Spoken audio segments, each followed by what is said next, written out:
Feels like a semi, can I park ahead? Everything I'm sitting always starts to flare. Lautaro Martinez with my soccer kick. Ciao, buongiorno a tutti ragazzi, un saluto di Inter Worldwide, back again. There are so many fixtures. I know we're in the Champions League last season, but I swear to God, it did not seem as though the fixtures were backing up so regularly. Maybe it's because the results weren't as positive, I don't know, but literally feels like yesterday that we won against Dortmund, because it pretty much was yesterday. It was only 2 days ago. And here we are backing it up domestically again in Serie A. We take on Parma this week at the Stadio Giuseppe Meazza, which is going to present a lot of difficulties for Parma. And I really think that the boys should be able to get over the line. So let's have a little quick preview, very short video. Game actually isn't that far away. Sorry if I'm a little late putting this out. Game is at 3 a.m. on Sunday. It's currently 10 a.m. on Saturday here in Sydney. So not too long before kickoff, and we do have the team news ready to go. Alexis Sanchez obviously will not take any part in this match. It is rumored that Diego Godin, after playing quite well against Borussia Dortmund, will not feature in this match. Either Bastoni or Ranocchia is likely to get the nod at centre-back. Danilo D'Ambrosio is still injured, about halfway through his recovery for his right pinky toe. He will be back in about a fortnight's time. Word is coming through that Stefano Sensi will not feature in this match. He probably will not even start on the bench. That's fine by me. He needs to come back at 100% fitness. What happened a week ago when we rushed him back into training, that can't happen again. And, you know, Grande Conte and, you know, we have players like Brozovic and Barella who were able to hold it down and get very, very important points and wins against Sassuolo and Dortmund.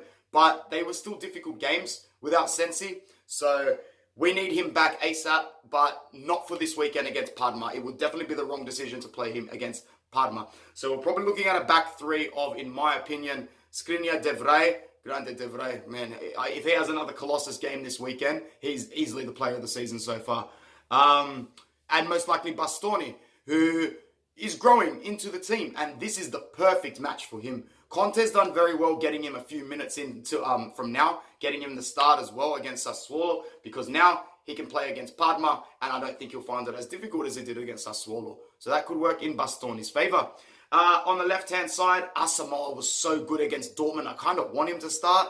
I kind of really want him to start against Parma, just to make sure we lock it down. But if Parma's going to sit back, we can use Biraghi. Biraghi would probably be a good option, because Parma are going to sit back a little bit, because they do have a couple of injuries as well, which we'll go through in a second. Brozovic, Barella, who is growing into this team and is becoming so important. Just because he's not scoring the goals, just because he's not providing the assists, doesn't mean he's not doing everything in the build-up to make sure that that end result happens. Doesn't mean he's not working hard, because he has been absolutely colossus in my opinion. Every time he gets the ball and brings it up, he's always ready to make that straight driving pass, switch the play, or even better, take on a man or two, get the free kick, allow Conte's formation to reset, we go again, and all the trajectory comes forward from Inter. Fantastic. Why not? So Barella definitely gets the nod there, and you know what? Who's going to be the other midfielder? It's got to be Gagliardini. Gagliardini actually played pretty well against Borussia Dortmund, and there definitely wouldn't be a reason to take him out for Matias Vecino. That's for sure. And on the right-hand side, who's it going to be on the right-hand side? That's who it's going to be on the right-hand side. The rejuvenated Fantonio Candreva. So another goal against Dortmund.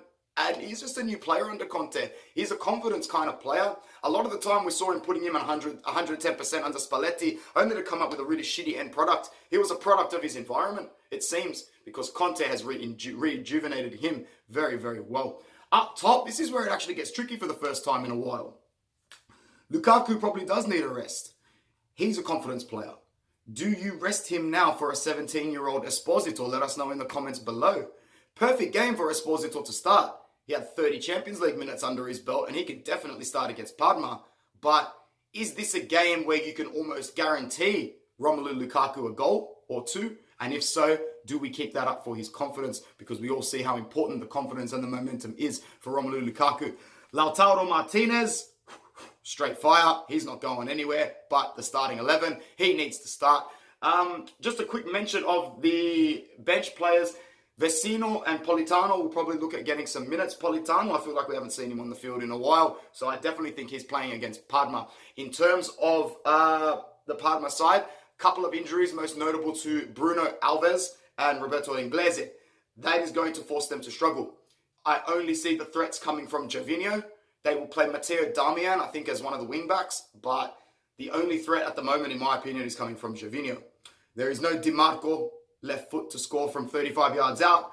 Jan Karamor has only played 20 minutes of football this season, so let's hope he doesn't have his world-class performance against us. Prediction, I'll go nice and easy. I think we win 3-1 and continue the trajectory, and I hope all goes well. It's a weekend where I'm not that nervous, but that would go figure that this would be the weekend that we drop points, right? Let's not forget who we are at the end of the day. Forza Inter worldwide. Ciao ragazzi.